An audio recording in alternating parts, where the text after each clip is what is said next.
Shakeel Ahmad Rajput, secretary Jamaat Islami Hind Gujarat. आजकल UCC पर गुफ्तगू चल रही है। हमारा मुल्क multi language, multi religious, multi culture और मुख्तलिफ़ तरह के लोगों से बना हुआ है। यहाँ पर किसी एक कोड को थोपना ये ख़ुद इननेचुरल, अनकॉन्स्टिट्यूशनल और अनह्यूमन है। इसलिए हम यूसीसी को रिजेक्ट करते हैं। हमारे मुल्क के दस्तूर ने जहाँ आदिवासियों को 371 आर्टिकल के तहत कुछ मखसूस राइट दिए हैं, वहीं पर आर्टिकल 25 के तहत तमाम मज़ाहिब के लोगों को उनके मज़हब पर अमल करने की पूरी आज़ादी दी है और उसी के तहत मुस्लिम पर्सनल लॉ पर पूरी तरह से अमल किया जाता है।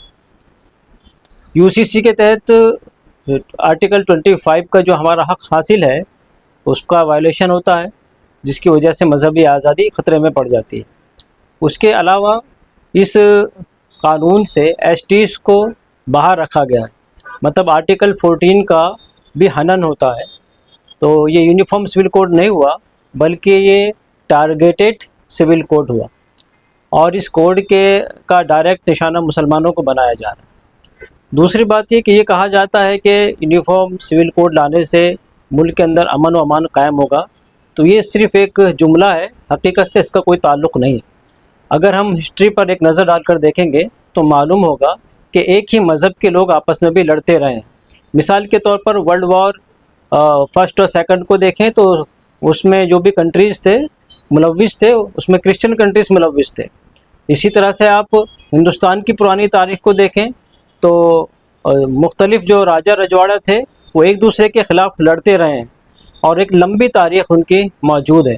इसी तरह से आप इस्लामी हिस्ट्री को देखेंगे तो उसमें भी उमवी और अब्बासी आपस में लड़ते रहे।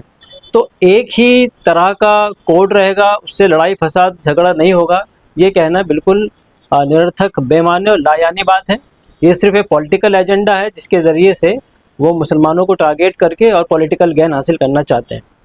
मुसलमानों का इस कोड के साथ सिर्फ तहज़ीबी ताल्लुक़ नहीं है, बल्कि ईमानी ताल्लुक़ है। वो इन पर अमल करने को इबादत समझते हैं। कुरान मजीद ने तफसील के साथ निकाह के क़वानीन, विरासत के क़वानीन, तलाक़ के क़वानीन, इद्दत के क़वानीन वग़ैरह या एक से ज़्यादा शादी के शराइत सब तफसील के साथ जो है बयान की हैं।